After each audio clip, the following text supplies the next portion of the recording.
Good morning student. आज हम करने जा रहे हैं अपनी वर्कशीट नंबर 54 क्लास 6, 7 और 8 के लिए। ये वर्कशीट है हमारी हिंदी मीडियम के लिए। हमारी डेट 5 सितंबर। तो चलिए स्टार्ट करते हैं पढ़ना। बेंगलुरु में रहने वाली इशिता शर्मा ने 6 साल पहले अपशिष्ट शैली को अपनाया। ठीक है, अपशिष्ट शैली मतलब जो वेस्ट है, कम से कम चीज़ों को खराब करना। उन्होंने गणेश मूर्ति विसर्जन से होने वाले जल प्रदूषण के बारे में जाना। आपको पता है कि साउथ साइड, महाराष्ट्र साइड बहुत ही धूमधाम से गणेश, जो ये हमारा गणेश मूर्ति है, गणेश चतुर्थी पे हम गणेश की मूर्तियों को बहाते हैं, विसर्जित करते हैं उनको नदियों में। ठीक है, तो उसने जाना कि उससे कितना प्रदूषण होता है, जल प्रदूषण कितना बढ़ता है।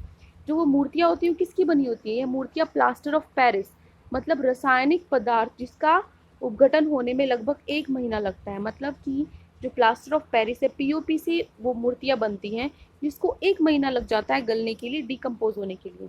ठीक है, मूर्तियों के साथ साथ श्रद्धालुओं ने पूजा सामग्री भी नदियों में डाली। मतलब वो मूर्तियाँ तो डालते हैं, साथ में जो पूजा का सामान होता है जैसे धागे होते हैं या कॉटन होती है, जो हम जोत वगैरह, अगरबत्ती, कपूर, ये सब भी क्या करते हैं, नदी में ही बहा देते हैं। इस साल लॉकडाउन से त्योहार मनाने के तरीके में बदलाव आया है। लॉकडाउन की वजह से लोग बाहर तो जा नहीं पा रहे, इसलिए उन्होंने अब की बार जो हमारा ये त्योहार मनाने का तरीका है वो बदल चुका है और अपने घरों में ही उत्सव को मना रहे हैं। ठीक है, उसकी बात है इशिता घर में मिट्टी से गणपति की मूर्ति बनाने के आसान तरीके ऑनलाइन साझा करती है। तो इशिता ने काम शुरू किया है नया कि जो मिट्टी से कैसे गणेश की मूर्तियां बनाएं ताकि हमारे पर्यावरण, इन्वायरमेंट को भी कोई हानि ना हो। ये सब उसने ऑनलाइन सिखाना लोगों को शुरू किया है कि मिट्टी से कैसे गणेश की मूर्तियां बनाएं। यह पूरी तरह से पर्यावरण हितैषी है और इसकी लागत भी ज़्यादा नहीं है। ठीक है, मतलब जो ये पर्यावरण है उसको, उसके लिए बिल्कुल भी हानिकारक नहीं है और इसकी जो कीमत है वो भी ज़्यादा नहीं है। वे किसी भी प्रकार के रासायनिक पदार्थों से बचने की सलाह देती है। ठीक है, मतलब जो केमिकल कलर्स होते हैं हमारे, उनसे बचने के लिए हमें सलाह देती है। उनका कहना है कि आप प्रकृति से मिलने वाले रंगों का इस्तेमाल करें या फिर सीधे रसोई में जाकर हल्दी चुकंदर से रंग निकालें। अगर आपको मतलब जो नेचुरल कलर्स है हमारे, जो प्रकृति से हमें रंग मिलते हैं, उनका ही हमें प्रयोग करना चाहिए। अगर वो आपके पास नहीं है तो रसोई में जाकर, जैसे हल्दी है उसका पीला रंग बना लिया, बीटरूट है, चुकंदर, उसका लाल रंग बना दिया। ऐसे ही हमें रंगों, जो रसोई की सामान है उनसे हम रंग बना सकते हैं।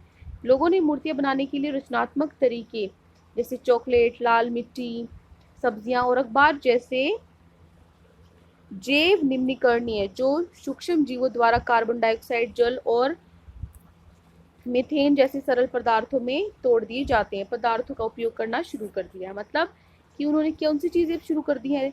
लाल मिट्टी, सब्जियां, अखबार, इन चीजों से मूर्ति को बनाना शुरू कर दिया, क्योंकि ये क्या है?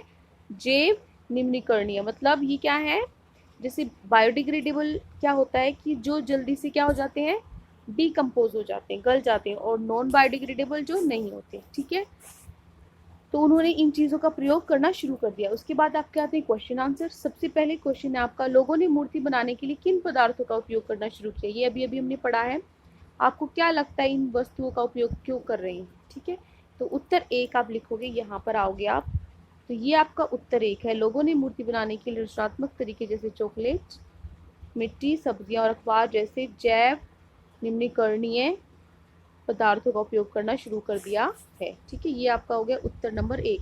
आपको सिर्फ वही लिखना है जो मैंने अंडरलाइन किया है। ठीक है, जिस पे मैंने लाइन लगाई है वही आपका उत्तर एक है। जैसे आप यहाँ देखोगे मैंने सेकंड लाइन में सिर्फ यहाँ तक ही लाइन लगाई है। ठीक है, तो आपको यहाँ तक ही लिखना है। यहाँ के बाद सीधा आप यहाँ आ जाओगे, जो ब्रैकेट में है ये आपको नहीं लिखना। ठीक है, क्या लिखोगे? लोगों ने मूर्तियाँ बनाने के लिए रचनात्मक तरीके से चॉकलेट, मिट्टी, सब्जियां और अखबार जैसे जैव निम्नीकरणीय पदार्थों का उपयोग करना शुरू करते हैं। ये आपका हो गया उत्तर नंबर एक। ठीक है, उसके बाद हम चलते हैं अपने उत्तर नंबर दो पर। निम्नलिखित पदार्थों की जैव निम्नीकरणीय और अजैव निम्नीकरणीय में बांटे, मतलब बायोडिग्रेडेबल और नॉन बायोडिग्रेडेबल। तो हमारे जैव निम्नीकरणीय कौन से होंगे? जो बायोडिग्रेडेबल होते हैं। ठीक है, आप तो लिखोगे जैव निम्नीकरणीय और फिर इसके सामने आप लिखोगे सब्जियां और अखबार। जो लाइन है उसके नीचे लाइन वाले, उसके सामने लाइन वाले शब्द आप लिखोगे। फिर अजैव निम्नीकरणीय, जो गोले वाले शब्द है उसके सामने गोले वाले, मतलब कांच और प्लास्टिक क्या है? अजैव निम्नीकरणीय। इसके सामने आप क्या लिखोगे? प्लास्टिक और कांच। ठीक है, उसके बाद आपका तीसरा प्रश्न है, पूजा सामग्री में कौन से अपशिष्ट पदार्थ नदियों में डाले जाते हैं? कौन सी चीज़ें हैं जो नदियों में हम डालते हैं जिससे नदियाँ खराब होती हैं? अभी मैंने आपको बताया था, अगरबत्ती है, धूप है, हमारी कॉटन रुई है, ठीक है, धागे हैं, इन चीज़ों से ही जो हमारी नदियाँ हैं ये उसमें डाले जाते हैं। इस कचरे को निपटाने का कोई और तरीका बताइए, कैसे इसके हम साफ कर सकते हैं? तो कैसे कर सकते हैं हम? एक तो जो आइडल जो हमारी मूर्तियां हैं वो किससे बनाए हम? जैव निम्नीकरणीय पदार्थों से बनाएं, ठीक है, जो जल्दी से गल जाए। और दूसरा क्या, जो खेत है उसमें हम ये जो राख है या फिर जो फूल है वो खेतों में अगर हम खाद की तरह प्रयोग करें तो भी हम इस वेस्ट को, इसका निपटारा कर सकते हैं, ठीक है। इसका मैं आपको लिख कर दिखा देती हूँ कि आपको लिखना कैसे है। तब हम लिखते हैं अपना आंसर नंबर 3 आप लिखोगे। नंबर 3 तो आप लिखोगे पूजा सामग्री में नदियों में डाले जाने वाले अपशिष्ट पदार्थ फूल, कपूर, रुई, अगरबत्ती, धागे हैं, ठीक है। उसके बाद उसने पूछा है कि उसका निपटारा कैसे करें। तो निपटारा करने के लिए आप यहाँ पे लिखोगे, निपटारा करने के लिए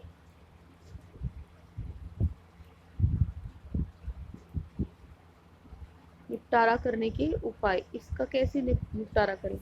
तो आप लिखोगे बायोडिग्रेडेबल मटेरियल की मदद से मूर्तियां बनाना। आप इसकी जगह क्या लिख सकते हो, जैव निम्नीकरणीय, ठीक है। इसकी जगह आप क्या लिख सकते हो, आपकी मर्जी, ये भी लिख सकते हो, या फिर आप लिखोगे जैव निम्नीकरणीय। आप अपनी स्पेलिंग क्वेश्चन में से देख सकते हो, ठीक है। जैव निम्नीकरणीयों की मदद से मूर्तियां बनाना, ये हो गया आपका पहला।